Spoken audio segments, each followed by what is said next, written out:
Ready to turn your USDT into cash or another crypto on Bybit?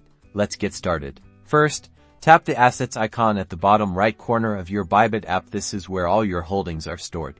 Now, find USDT in your asset list and tap the convert button next to it. This option allows for quick swaps to other cryptocurrencies. Here, confirm USDT is selected in the From field. Then, choose the cryptocurrency you want to convert to in the To field. For example, you can select Bitcoin or Ethereum.